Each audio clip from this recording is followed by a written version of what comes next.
Hi, I'm Mordechai Torchiner with Beit Midrash Zichron Dov. Our Beit Midrash, in tandem with Congregation Shaarei Shamayim here in Toronto, is presenting a Shavuaton, a week of learning about the pandemic and various aspects, ethical, philosophical, and halachic. This video is associated with the first program in our Shavuaton, to be held Sunday evening, May 3rd, and our topic will be lockdowns. Are they worth it? I'd like to thank Shaarei Shamayim as well as Rabbi Strauchler and Meital in the office for all their help in producing this Shavuaton. So the way our Shavuaton is going to work is this. Each evening, from Sunday through Thursday, we're going to offer a session on a different aspect of the COVID-19 pandemic. Evening sessions are generally held at 8:45 p.m., right after the shul finishes Mincha, Marav, and Tehillim, except for the Wednesday evening class, which will be at 7:30 p.m. In advance of each sessions, we're going to provide materials hosted on our website and sent out in Shaarei Shamayim's email. On Friday at 6:45 p.m., right before Kabbalat Shabbat, Rabbi Sammy Bergman will deliver a drasha, Sfirat HaKovid, the count that must go on, and that will be the culmination of this Shavuaton. You can find the flyer with the topics and times on our website at www.torontotorah.com/pandemic. For information about the Zoom sessions and to find out the Zoom address, please contact the Shaarei Shamayim office at coordinator@shamayim.org, and the link will be in the description below. So the topic for this session, the one for Sunday, May 3rd, is lockdowns, are they worth it? Stay-at-home policies come with multiple costs: physical, emotional, financial, social, and the question is, at what point do we say that the price is too high? Now, in this video and in the session, we're not going to answer this question. What I'd like to do in this video and in the source sheet, link in the description below, I intend to bring Torah sources which speak to this debate. The sources are not exhaustive, they're not dispositive, they're just meant to add background on how the Torah relates to the issue. Then in our Zoom session on Sunday evening, I intend to discuss who is supposed to make this decision. How are they supposed to make this decision about lockdowns and their value and whether they're worthwhile from the perspective of Jewish law? So let's get into it. I plan to begin by talking about the benefits of a lockdown, then to move into talking about the costs of a lockdown. So first of all, the benefits. We know what a lockdown, or I keep using the term lockdown, isolation, and so you can come up with the terminology. But what is it supposed to accomplish? Well, it's supposed to prevent community transmission of the disease, right? Of the virus which causes the disease. We keep those who are ill away from others, and we keep those who are healthy away from those who are ill. We don't bank on recognizing those who are ill because we know that people who are asymptomatic are still contagious. It's also not only about protecting people who are physically vulnerable to the illness. It's also about preventing harm in broader circles, because there's fallout. There's fallout. There's reduced availability of medical resources. If we're using them for those who are ill, we're not able to use them for other people. There's also non-fatal medical harm that may happen to people, even if they're not in a very vulnerable population. There's the personal loss. When people lose a relative, or even just have a relative hospitalized, that has a cost as well. Really, it extends far beyond, the harm extends far beyond the group of people who are immediately and dramatically vulnerable to the pandemic. So that's what we want to prevent. That cost is what we want to prevent via the lockdown. That's the benefit. Judaism has a long history of endorsing this kind of stay-at-home policy. On the source sheet, in the first source, I brought you a passage from the Gemara a couple of thousand years ago, Roman times. The Gemara in Bava Kama, which says, and for all the sources, I'm going to read my English translation as opposed to the original Hebrew, but you can look at the source sheet to see the authentic original. Our sages taught, if there is a plague in the city, draw inward, go into your house. And they quote you a verse from Parshas Bo, from the passage when the Jews are in their homes on the night of Pesach, and they are told, do not leave the entrance of your homes until morning. The Talmud borrows that line and says, if there's a plague, stay indoors. It then goes on to say, and if there's hunger, then you should go out and find food. But the point is, stay indoors. You can move to more contemporary times. You move to the cholera epidemics in the 19th century. I brought you a passage from Rabbi Akiva Eger in which he spoke about limiting the size of groups that would pray in the synagogue to 15 and making sure that people will stay away from each other, that they'll be isolated, and using the police in order to do so. There's a lot more that you could bring on this. This is just a summary video. And the philosophy behind having the community restrict itself in this way, staying at home, acting in order to protect the vulnerable, that idea can be expressed in a couple of different ways. One approach, as expressed by Rabbi Eliezer Waldenberg in source number 3, is that we view the community as a set of individuals. We know within Judaism that each individual has an obligation to look out for others. I have a mitzvah of v'ahavta l'reacha kamocha, love your neighbor as yourself. I have a mitzvah of looking after the property of other people, and so on. Well, if I have an obligation to look after the needs of others in all these other ways, certainly on a medical level I do, and you could bring many more proofs to that. Do not stand by while your brother's blood is shed. So Rabbi Waldenberg's philosophy, expressed in number 3, but also elsewhere in his writings, is to say the community is a set of individuals. Each individual has an obligation to look after others, so therefore, hey, stay at home. That's one way to look at it. Another way to look at it, Rabbi Yosef Shalom Elyashiv, he suggested that you can look at it not only as the community is a set of individuals and they each have a personal responsibility, there is a communal responsibility to look after the welfare of the community. I brought this in source number 4 from his son-in-law, Rabbi Yitzhak Zilberstein.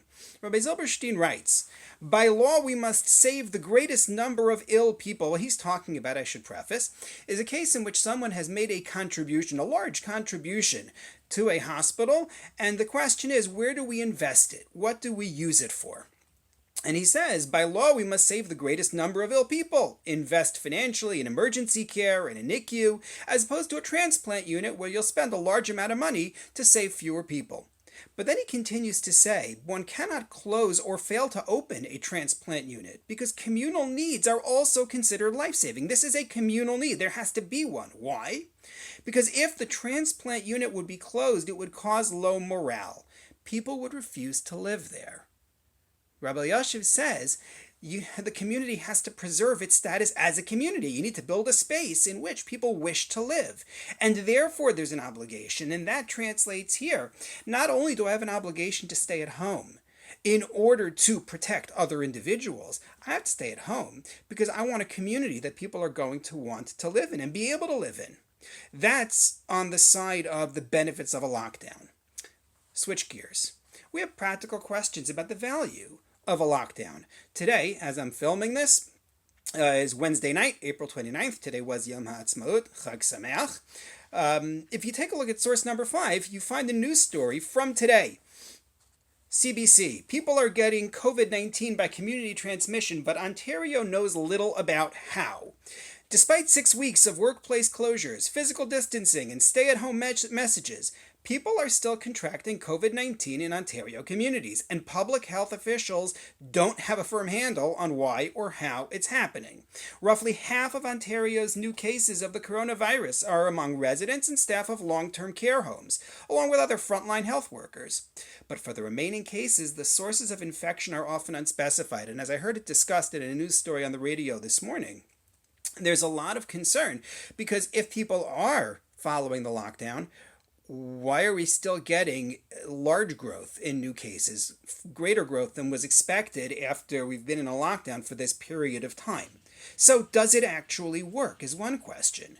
And then on the other hand, is it truly necessary? And in source number 6, I brought you an article headline, Flat Out Incorrect. Scientists debunk Saskatoon biologists' claim. And this is also from the CBC. An associate professor of biology in Saskatchewan has raised the ire of other scientists after he claimed that most people in the province had already contracted the novel coronavirus and recovered from it, rendering the lockdown unnecessary. He created a video in which he said the Saskatchewan Health Authority has demonstrated, quote, gross ineptness in its handling of the pandemic because it has been unwilling to conduct or approve antibody testing. Why are they not listening to alternate hypotheses and alternate theories? Excuse me. He goes on to say that he believes that we already have achieved herd immunity, or at least they have in Saskatoon, or Saskatchewan as a whole, perhaps, unclear from the article. And the article goes on to say experts consulted by CBC agree that if 60% to 70% of the population had COVID-19 antibodies, that should stop the virus from spreading as widely or as quickly. It's a concept known as herd immunity. I'm not going into the science of this right now, as well as the question of whether one who has already had it and has the antibodies is truly protected. That's its own discussion. The point is, as the article continues, that his claim is just wishful thinking. COVID-19 studies from around the world have shown no comparable rates of infection, meaning no one's at 60 to 70%. Right? They're doing tests in New York, and they've discovered that they've got 20% in the epicenter of epicenters in North America. 60%, 70%, as the article puts it, is not an evidence-driven claim at all. But I'm not interested so much in the refutation. It's the question, is this really necessary? People are asking, what if I live in a community that's far-flung, that's remote? What if I live in a community that does not have the density of major cities? What if I could engage in this particular business, this particular whatever it is, without being exposed to others? Do you really need this dramatic step of a lockdown? And that becomes a stronger question when we look at the costs of a lockdown, and we're going to look at 4 areas: physical, economic, mental health, and family. So first of all, the physical health cost. I brought you source number 7 from a health update from yesterday, from April 28th. Citing a University Health Network report, Ontario's Health Minister, Christine Elliott, said today that 35 cardiac care patients may have died after heart surgeries were cancelled to free up beds for an anticipated surge in COVID-19 patients. That's not something any of us want to hear, she said during the province's daily press briefing. I don't want to call it collateral damage because they are deaths, and it is very concerning and sad to all of us, which is certainly true. Now, there she's actually talking about where they were freeing up beds on behalf of COVID-19 patients. But there's also the concern about all the surgeries that are being deferred in order to keep people at home, in order to keep people out of the hospital, and the potential harm that can come from that. Now, that's one view, right? There's a physical health cost to having the lockdown. So you're going to tell me that you're going to harm you're telling me that you're going to harm the people who are vulnerable, the people who can't have their surgeries, in order to be able to have this lockdown. However, flip side of that, if I take the view that the community is a supersized individual, so to speak, the community is of greater worth than individuals, then the larger the community, the more they matter. In other words, when we talk about triage in Judaism, we emphasize trying to save the maximum number of lives. That's not just in Judaism, that's in general bioethics. But it's certainly true within Judaism. We want to save as many people as possible. So if I have to choose, and this is a terrible choice to have to make, but if I have to choose the minority who are going to have their surgeries pushed off versus the great number of people who will be affected if you don't have a lockdown, I'm going to choose a larger number of people, right? If you take a look at source number 8, Rabbi Dr. Avram Steinberg, a contemporary not only doctor, pediatric neurologist, but also a leading authority on Jewish medical ethics, take a look at what he has to say here in his Harafuah Kahalacha in source number 8. The community and the collective are not only a collection of individuals, but an independent entity of its own nature, with its own rules, and with the community's collective needs, sometimes even at the expense of the individual. And even though an individual is not nullified opposite the community, still the community must make a special calculation of its own in different circumstances. In other words, what Rabbi Dr. Steinberg is saying is that we look at this community and say, it's larger the larger community of those in need is going to have greater weight than the smaller group. Rabbi Shali Yisraeli made this point in source number 9 decades ago, talking about the fact that Jewish law authorizes the community to go to war against an enemy. Not talking about where they're now defending against an imminent attack, but I'm talking about the ability of a community to engage in what Jewish law calls a discretionary war. How are you allowed to do that? You're exposing soldiers to risk. There's no question that you have to expect people are going to get hurt. That's an expectation when you go to war. How are you allowed to endanger your soldiers? And the answer seems to be that where it is for the benefit of the community as a whole, and this is what I brought you in source number 9, the benefit of the community as a whole may well override the smaller group within the community. So our first look is at the physical cost of a lockdown. And what we've seen is that there is a physical cost. There are people who will suffer because of this lockdown in a very tangible way. At the same time, you may have to do the math and say, well, on which side are more people in danger? Let's talk economic cost. We see the reports every day about the toll on businesses, the toll on jobs, the efforts governments are making to try to help them. You could make a halachic argument, and I think a strong one, that there are limits to what we do to the community financially, even in order to save lives. Key passage in the Talmud in Gittin, source number 10. Goes back to Roman times and Jews being taken captive and sold as slaves. And the question is, how far does a Jewish community have to go in order to ransom somebody who is being held as a slave? So the Mishnah begins. The Mishnah, the classic text, that's the core text of the Talmud, tells us, one may not redeem captives for more than their value. What they would get on the slave market is the general assumption. Not all rabbinic authorities agree that that's what's meant here by value, but I think it's a fair statement right now. One may not redeem captives for more than their value due to tikkun ha'olam. You want to repair the world. Ask the sages in the Gemara, commenting on this, what exactly does that mean, tikkun ha'olam, repair of the world? Does that refer to the burden on the community, or to a concern that the captors may capture and bring more captives? Why is it that you're putting a cap? Are you putting a cap because there's a great burden on the community if you're going to have to raise all this money? Or is it just because if you ransom this person, then they're going to go kidnap more people?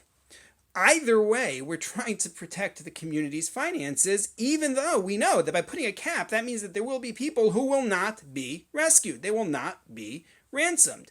That seems to demonstrate that we don't make the community pay whatever sum for the sake of the lives of a minority. If you take a look at source number 11, Rabbi Moshe Sofer, the Chasam Sofer, ruled this way, as a matter of Jewish law, saying, if a community is pressed, and especially when the nations are in control of, quote, the enemies of Israel, which is a euphemism, he says, then communal strain is included as a life-saving situation. He says, strain on the community itself is considered to be a life and death matter, and therefore this financial survival of the community under this strain is itself considered a matter of saving lives. That's one source that seems to say there's a cap on the financial strain we're going to put on the community in order even to save lives. Another possible source for this is from the Rambam, Maimonides. When he talks about the mitzvah of tzedakah, he does a very interesting thing. It's not his invention. He's basing himself on Talmudic sources, which can themselves be traced to biblical sources. But Maimonides in sources 12 and 13 articulates the community responsibility for philanthropy, for tzedakah, versus the individual's responsibility. And what's of particular note is that in source number 12, where he speaks of this command for tzedakah, he says the obligation is to provide whatever the pauper's deficit is. Which, if you go back to the Talmud, you find out means you look at whatever this person's original living standard was. How did they grow up? How did they live before they became impoverished? Assuming that there was a life before they became impoverished. And you try to make up that standard, whatever that is. The Talmud is very extreme. It says if he used to ride in a chariot with runners before him, well, that's what you have to provide. Fill the deficit. Of course, if you can't provide that much, then again you do triage. What can we do? Nonetheless, the point here is When Maimonides speaks in source number 12, he says there's an obligation to provide whatever this person is lacking from what they're used to. Then you take a look at source number 13. And in source number 13, he talks about giving tzedakah as part of a community. Listen to this. One who dwells in a land for 30 days is compelled to give tzedakah to the weekly kupah collection with the citizenry. One who dwells there for 3 months is compelled to give to the daily tamchui, which was a food collection. So if you live there for a certain period of time, you have to give to the weekly food collection or weekly funds for food. The second level one is the daily food, and that you do if you live there longer. One who dwells there for 6 months is compelled to give clothing for the local needy. One who dwells there for 9 months is compelled to give tzedakah for burial. Food, clothing, burial. Nothing about providing whatever they are lacking, which goes way beyond that. Why is that? So some suggest that in source number 12, where he talks about filling the deficit, if you look at the language carefully, he's talking about an individual's obligation.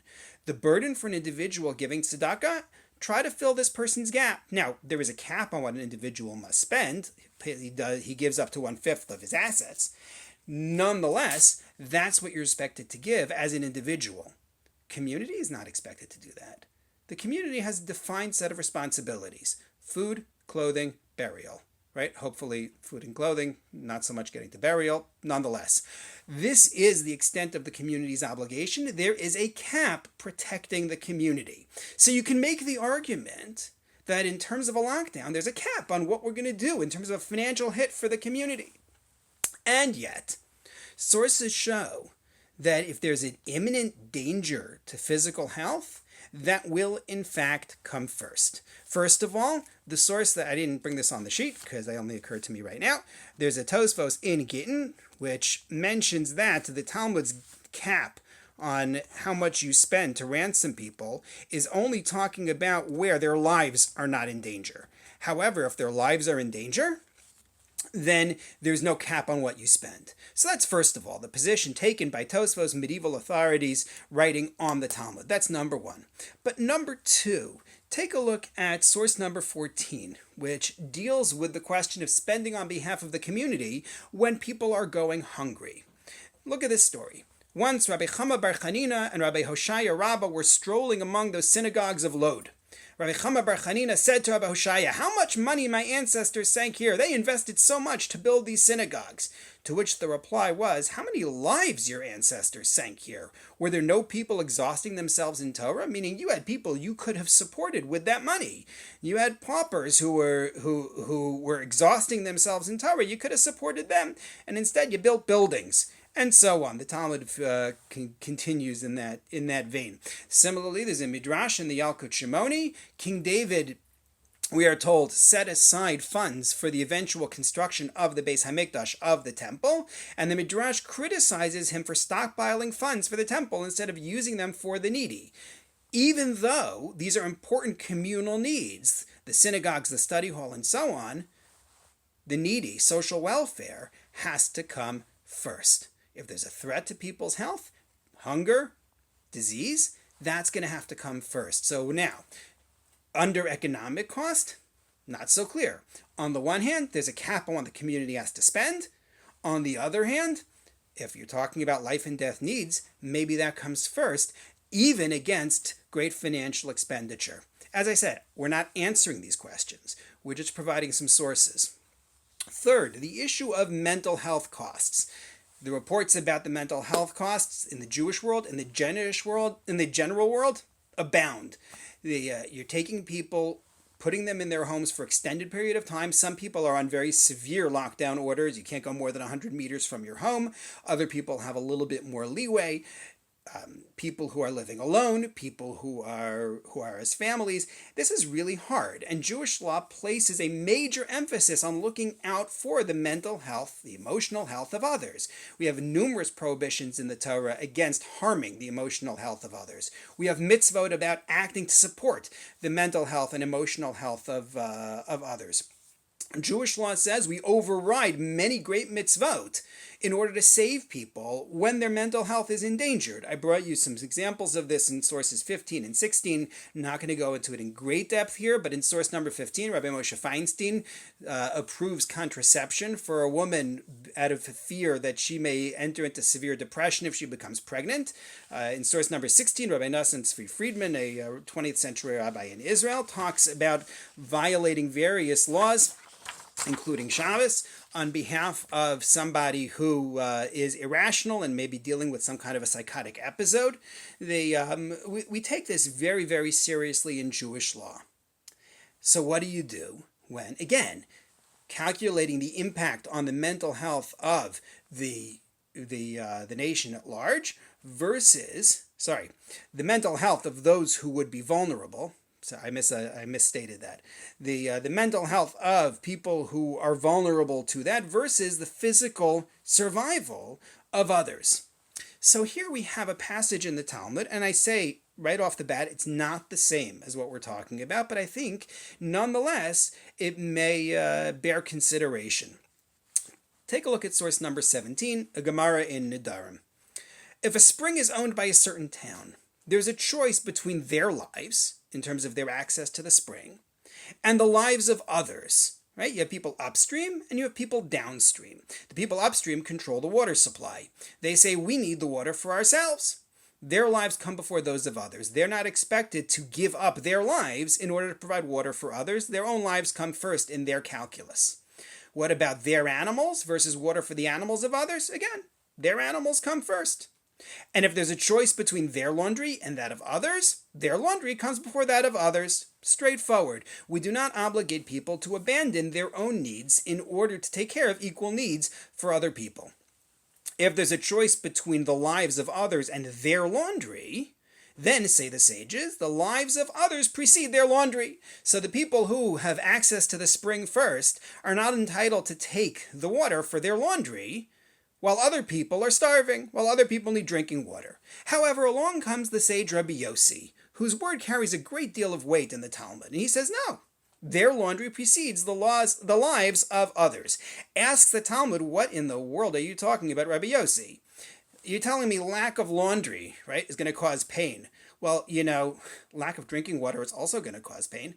Why are you not concerned about the drinking water for the people downstream? To which the answer is, Rabbi Yossi says the need for laundry is actually much greater than you realize, and he quotes the sage Shmuel. Rabbi Yossi didn't quote Shmuel. Rabbi Yossi lived before Shmuel. But the Talmud, observing this debate, quotes Shmuel. Shmuel, a 3rd century sage, was also a doctor. So this piece of advice that he gives should be viewed in that context. He says, a dirty head leads to blindness. Dirty clothes lead to depression. A dirty body leads to boils and sores. I'm not clear on the blindness piece. The boils and sores, I think, are self-evident. Dirty clothes, he says, leads to depression. Keep in mind that based on sources from the Talmud and contemporaneous sources, we know that Jews living in that Roman era very often had very few changes of clothing, 1 or 2 possibly, and that's it. Number one. Number two, they dealt with vermin in their clothing. We have discussions in the Talmud and in Jewish law about picking vermin off of one's clothing on Shabbos and so forth. These are people who, like, you're talking about not having laundry. That doesn't mean they're missing bleach. It means that they're living in filth. That's what they're talking about. And he says that can actually lead to depression. So that's why Rabbi Yossi says their laundry comes first. Their mental health comes before the drinking water of others. So that's Rabbi Yossi's position. But we don't follow Rabbi Yossi. We follow the sages. And we say the drinking water of others still comes first. Rabbi Yisrael Yehuda Unterman, the 2nd Ashkenazi chief rabbi of the state of Israel in the 1960s, rejected Rabbi Yossi's position. He said, as dire as that need is in terms of the laundry, nonetheless, you have some time before that becomes dangerous. Drinking water is immediate. That's one point. Rabbi Moshe Feinstein argued that actually even Rabbi Yossi didn't mean to put the mental health before the drinking water. He was talking about where there's a possibility for the people who are downstream who want drinking water to move.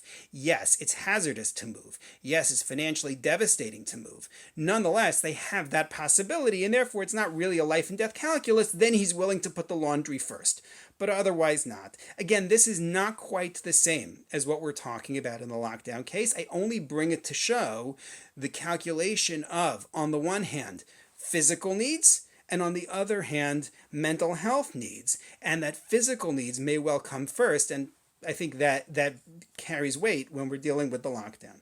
Last item, the cost to families.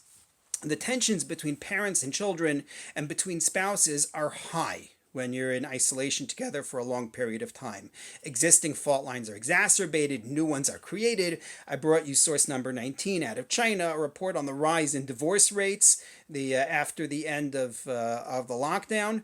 And look, Jewish law certainly values families. I mean, that I think doesn't even require that I bring you a lot of sources on that one.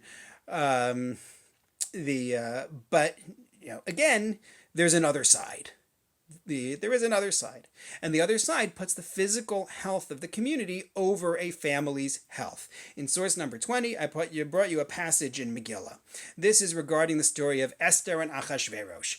Esther, who goes to Achashverosh, right? Originally, she is taken by force, but then when the Jews are in danger, she goes to Achashverosh willingly and puts herself at his disposal. As the Talmud reads it, and this is a longer discussion, she was originally married to Mordechai. And by going to Achashverosh willingly, that meant that she was ending her relationship with Mordechai. This is a bigger discussion in Jewish law, not for this video right now, but take a look at source number 20, the Talmud's line. Esther says when she's going to go to Achashverosh, as I am lost, I am lost. As I am lost from my father's house, she says to Mordechai, so I shall be lost from you. That's it. Why does she do it? To save the physical health of the Jews. And she gives up the family relationship.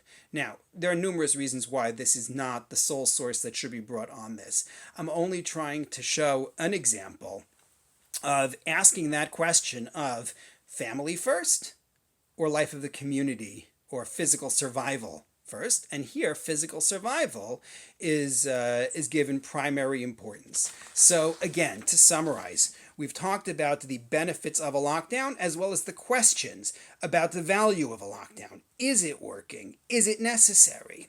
And we identified 4 areas in which the lockdown has a major cost for the Jewish community or for individuals within the community. Physical health, people who are not able to access services, including health services that they need. Economic cost to businesses. Mental health cost, as well as cost in terms of relationships. And what we said is that there are sources in each case that can be brought, that can be marshaled to say, nonetheless, physical health will come first. Physical health of the community will come ahead of these other costs. Nonetheless, it's not dispositive. What I want to discuss when we have our Zoom session is, so who balances this? Who makes the decision? How is that decision made when you have to make that calculation? So I hope that you will join me on Sunday evening on Zoom, Sunday evening, May 3rd at 8:45 p.m. to continue this discussion. Thank you very much for watching.